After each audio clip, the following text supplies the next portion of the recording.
नमस्कार दोस्तों, हमारे YouTube चैनल पर आपका बहुत बहुत स्वागत है।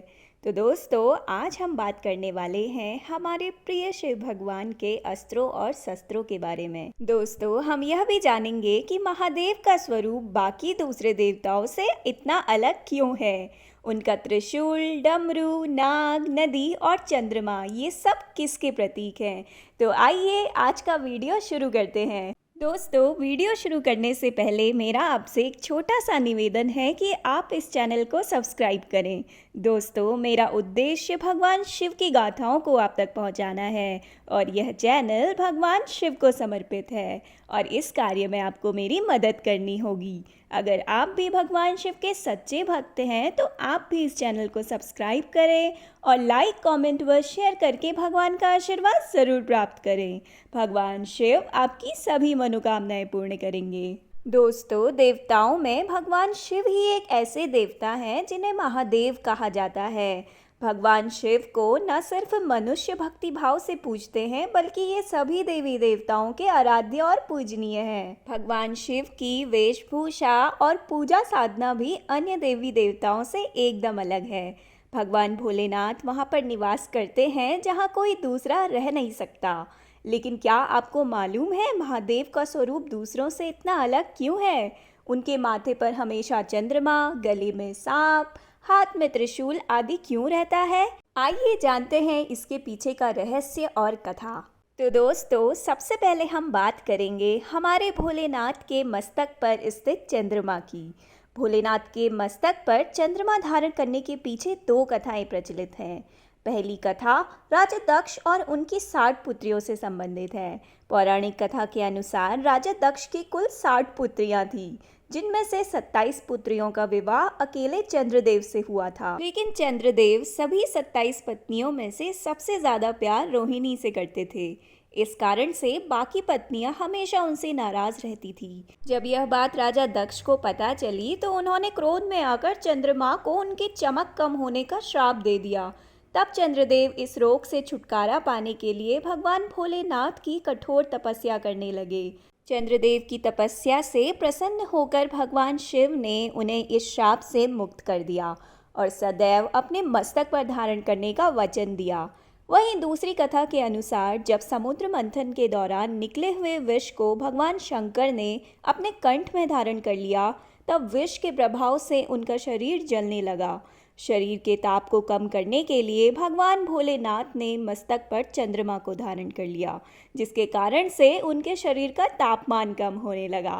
तो दोस्तों, यही कारण है कि भगवान शिव हमेशा अपने मस्तक पर चंद्रमा को धारण करते हैं। आइए दोस्तों, अब हम जानते हैं कि हमारे भोलेनाथ की जटाओं में माँ गंगा को कैसे स्थान मिला। दोस्तों, एक बार की बात है जब राजा भगीरथ ने अपने पूर्वजों की आत्मा की शांति के लिए माँ गंगा को प्रसन्न किया था और उनसे आग्रह किया था कि वे पृथ्वी पे चलकर पूर्वजों को तर्पण कर दें। माँ गंगा भगीरथ की तपस्या से प्रसन्न होकर उनके साथ चलने के लिए राजी हो गई। लेकिन गंगा का वेग इतना ज़्यादा था कि स्वर्ग से उतरने पर पृथ्वी उनका तीव्र वेग सहन नहीं कर सकती थी। ऐसे में तब राजा भगीरथ ने भगवान शिव की तपस्या कर भगवान शिव को प्रसन्न किया और तब भोलेनाथ ने अपनी जटाओं में माँ गंगा को धारण करके उनके वेग को कम किया। तो कुछ इस प्रकार माँ गंगा को शिव जी की जटाओं में स्थान मिला। आइए दोस्तों, अब हम जानते हैं हमारे भोलेनाथ के हाथ में स्थित त्रिशूल का महत्व। दोस्तों, भगवान शिव के हाथों में सदैव त्रिशूल सुशोभित रहता है। मान्यताओं के अनुसार जब इस सृष्टि के जन्म के समय भगवान शिव प्रकट हुए तो उनके साथ रज, तम और तस नाम के 3 गुणों का भी जन्म हुआ था। त्रिशूल में इन्हीं 3 गुणों का समावेश है। त्रिशूल के तीनों भागों को जन्म, पालन और मृत्यु का सूचक भी माना जाता है। महादेव के त्रिशूल को 3 काल, भूतकाल, भविष्यकाल और वर्तमान काल से भी जोड़कर देखा जाता है। इसी कारण से महादेव के भक्त उन्हें त्रिकालदर्शी भी कहते हैं। आइए अब हम जानते हैं भगवान शिव के गले में स्थित सांप के बारे में। दोस्तों, समुद्र मंथन के दौरान नागों के राजा वासुकी ने अपने आप को रस्सी की तरह इस्तेमाल होने की बात कही है। मान्यताओं के अनुसार नागराज वासुकी भगवान शिव के परम भक्तों में से एक हैं और यही कारणवश भगवान शिव ने उनसे प्रसन्न होकर उन्हें अपने गले में धारण करने का वचन दिया। दोस्तों, भगवान शिव स्वयं महाकाल हैं। सृष्टि का सृजन, संचालन और विनाश का वही आधार है। पौराणिक मान्यता के अनुसार संपूर्ण ब्रह्मांड की सारी शक्ति और ऊर्जा के एकमात्र स्रोत शिव ही हैं।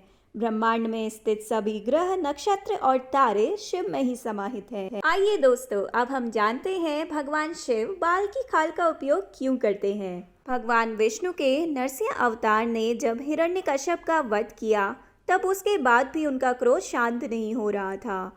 तब भगवान शिव ने शरभ देवता का अवतार लेकर उनको युद्ध में घायल कर दिया और अंत में शरीर का त्याग करते हुए भगवान शिव से हमेशा उनके चमड़े पर आसन के रूप में स्वीकार करने का आग्रह किया।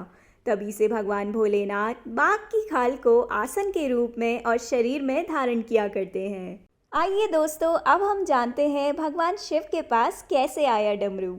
सृष्टि के आरंभ में जब सरस्वती उत्पन्न हुई तो वीणा के स्वर से सृष्टि में ध्वनि को जन्म दिया, लेकिन यह सुर और संगीत विहीन था। उस समय भगवान शिव ने नृत्य करते हुए 14 बार डमरू बजाए और इस ध्वनि से व्याकरण और संगीत के धंध ताल का जन्म हुआ। इसी प्रकार से शिव के डमरू की उत्पत्ति हुई। आशा करती हूँ कि आपको ये जानकारी पसंद आई होगी। दोस्तों, मैं देखती हूँ कि कई बार फालतू वीडियोस में मिलियंस व्यूज़ आते हैं, जबकि उनमें कोई वैल्यू नहीं होती है। बट यहाँ पे हम हमारे भगवान शिव की कथाओं के बारे में बात कर रहे हैं, जो आपकी ज़िंदगी बदल सकते हैं, परंतु यहाँ पे इतने व्यूज़ नहीं आते हैं। सो मैं आप लोगों से रिक्वेस्ट करूँगी कि आप ये वीडियो हर एक शिव भक्त तक पहुँचाएँ, उन्हें देखने के लिए एनकरेज करें, ताकि वह भी हमारे शिव की महिमा के बारे में जाने। जय भोलेनाथ, हर हर महादेव।